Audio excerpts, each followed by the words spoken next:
Though I know the odds are stacked, oh no, I'm never turning back. 'Cause I know the light in the tunnel is gonna shine on me.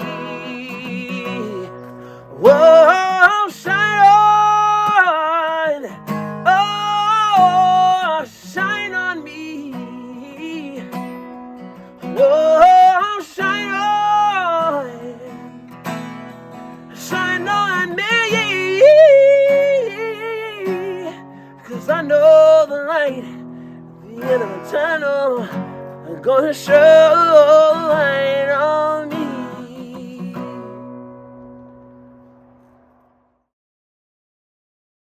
When I did an exchange term at UCSD, I made a trip up to Stanford to visit a friend who was going there, a friend from home. And we drove to San Francisco, and I was just struck by the beauty of the city, the colors, and also went to Muir Woods, and like the proximity of Muir Woods, all that beauty to such a gorgeous city really sort of got its hooks in me, you know. And so when I was trying to decide between LA and San Francisco from a beauty standpoint and just an energy standpoint, San Francisco was the front runner. And then I started thinking, like, you know, if I go to LA or even New York, I would have been up against people who'd probably been doing that their whole freaking lives, you know? And I said, I think that my more nascent inner musician, composer, performer, whatever, trying to figure this out, I think that San Francisco feels like a better place for me to be as I'm sorting this out.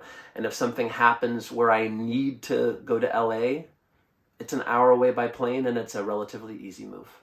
When I first moved into the Bay Area, I was living in a studio apartment in Oakland near MacArthur BART. It was $400 a month. And at that time, 6 months later or so, I moved into San Francisco, living on Potrero Hill, and was in a 2-bedroom place with a friend who was a bass player. And I was paying $320 a month for a room in a 2-bedroom on Potrero Hill. I think the going price of studios in Oakland now is like 15 or 16. The fact that I arrived in the Bay Area at the time that I did made it possible for me to do what I did.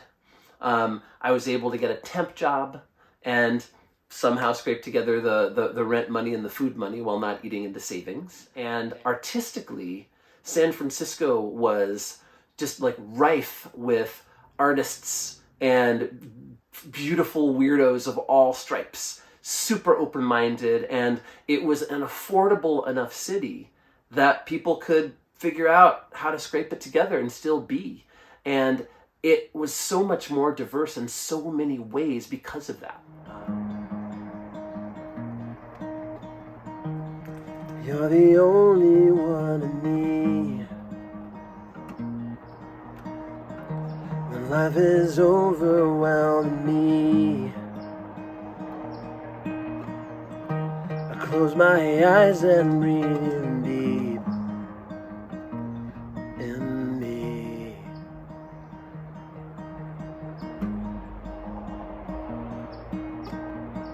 Sometimes I feel you in the night, plucking strings of golden light. My arms are wrapped around you tight.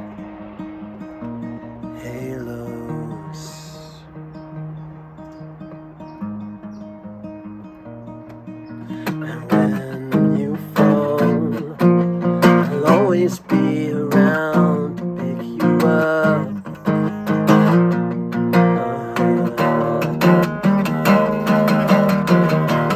When you want, I can always feel my hand upon your back,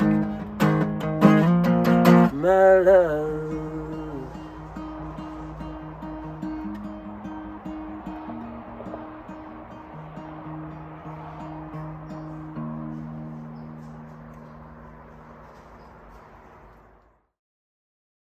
That with the large backyard that we were blessed to have, there was an opportunity to do multiple things with it. We were interested in having a place to grow some food, plant some fruit trees, and we had been approached by a friend about the possibility of her building a tiny house in our backyard. And she would live in it, she said, probably 4 or 5 years. And then when she was moved out, we could just keep it and do whatever we wanted with it. And so that was what actually put the concept of tiny house on our property in our minds. And I'd always loved tiny houses. You know, anytime I would travel, if I had time to go to the gym at the hotel, I would hop on the exercise bike and hit HGTV and watch these little remodel shows. And there would also invariably be, you know, multiple tiny house shows. And I'd be like, oh my God, this is so cool. And we recognized how beautiful and powerful the relationships that we have with people in the community are, how many singular opportunities there are in the Bay Area, and also how high the price of entry can be if you have to live here or accommodate yourself here to be involved in that and or have access to that. And so we said, we want to build a tiny house that will be for an artist residency. And so that was the vision. We wanted to provide a free place for artists to come, stay. They could interface with other artists in the community, be involved in projects with other organizations or individuals that they wouldn't otherwise be able to do without commuting. And that the only thing that they would need to pay is, you know, helping out in the garden and, you know, working on some approved project to sort of beautify the land in the back.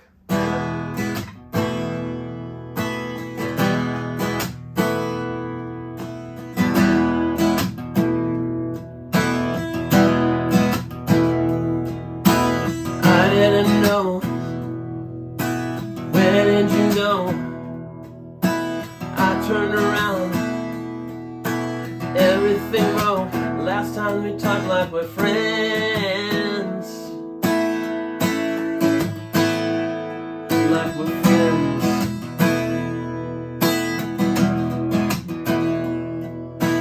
Wanting to talk, you turned the lock. I tried to knock, I knocked every day till you left. You're gone.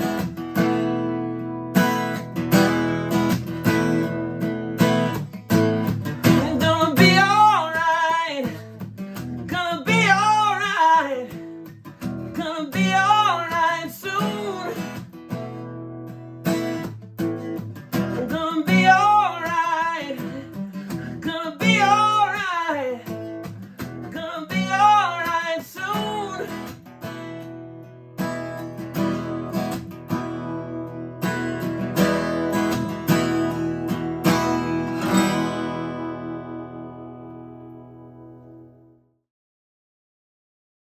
One of the things that has really served me over the years is the fact that I'm a part of a lot of music in a lot of different ways. So I've been a part of an a cappella group called the House Jacks since June of 1993. That is a 5-man a cappella group that travels domestically and internationally. We've got, I think, 10 albums and maybe an EP or 2 out. I love the men in that group, and I also love that I've gotten to travel to so many different parts of the world, making music and connecting with people through the simplicity and accessibility of vocal harmony. I started a singer-songwriter project in 1999, signed to a local label called APG Records. And that relationship actually came through the House Jacks. The engineer producer that we were working with doing our demos really liked my voice and really liked my songwriting and said, hey man, I think I'm getting funded to start a label and I want you to be the first release. Are you down? I was like, hell yeah. So that first EP and first album came out on APG Records in 1999. I have been mentoring a teen a cappella group called Till Dawn, which is a program of youth and arts, an incredible nonprofit that is based in San Rafael. That will be celebrating 55 years next year. And I've been with that group for 27 and a half years. And in that capacity, you know, I am mostly behind the scenes, right? I'm doing the arrangements, I'm running the rehearsals, I'm doing sound at performances, booking the engagements. I book all of the venues that we use for our retreats, and I facilitate the retreats. And on stage, I might introduce them, but I'm almost never on stage with that. And so it's one where I get to really put the foreground on everybody else. In the house jacks, I'm one of 5 principal points of focus on stage. We share leads, we share talking between songs, and we each do different things behind the scenes as well. Whereas with my solo thing, like if I don't book any gigs and nobody calls, I've got no gigs. If I don't write any songs, I got no songs, except for whatever existed before. And so just with those 3 projects, there are different ways to do it. Like the buck stops with me, it's collaborative, or I'm working, really trying to give as much as possible support and spark as much light as possible in these precious young people that I have the privilege of working with. And then out of Till Dawn, that's the teen group,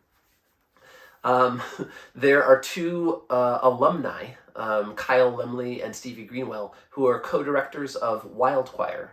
Wild Choir was founded by Kyle Lemley, I think 9 years ago. And there's a very strong and clear intention in Wild Choir where we're singing music of our times that's about like social justice and liberation, like energetic and like literal. And it's environmental, it's human, it is identity-based, like all of it. And so with that group, which is 13 or 14 singers, and when we have a bigger show, we have like drums, percussion, sometimes two people on percussion, bass, guitar, cello. So it gets to be like a lot of bodies on stage, and it's freaking awesome. For me, it's a dialogic process, right? The melody that I write informs the lyrics inform the melody informs the chord progression informs the melody, right? And then that gives me a sense of what the rest of the song is supposed to be, like what the rest of the band would be doing. I started out singing. So the first things that are really important to me, melody and then harmony. Like those are the things that I am always hearing in my head and always wanting to make sure that I love. And then after that, bass is what I played next. And so making sure that I have a sense of what the bass will be doing. Then I am thinking about the next instrument that I learned, which was beatboxing. So what are the drums doing, and how are the drums and bass interacting with the melody and the chord progression or the riff? And what do I need to shift so that it feels like the band that is rocking this thing in my head? There's a song that is on the EP. I'm not going to go far into it, but there's a song called I'm Not Gonna Stop, right? And so in my head, I hear this as like a sort of swampy, bluesy sort of thing. And so the guitar is...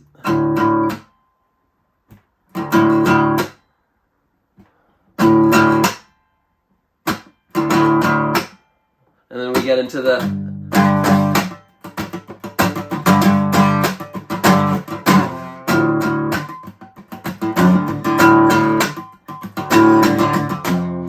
and so for me, I'm not just going and waiting. The band and the drums are subdividing this. So I'm trying to bring some of those elements of subdivision in with my hand so that I'm feeling it in my body. The audience is watching me do that and is experiencing that with their mirror neurons in their own bodies, even though they're not necessarily hearing bass and drums. I really try to make sure that I know where the downbeat is.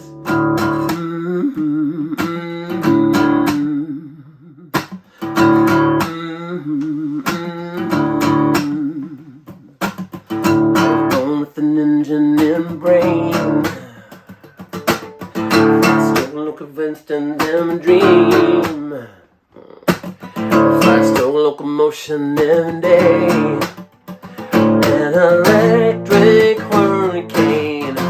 Ooh, ooh, ooh, ooh, ooh.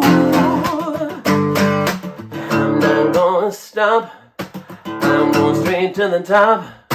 Everyone looking at me, they're gonna lay down and die. I'm not gonna stop, I'm not giving up.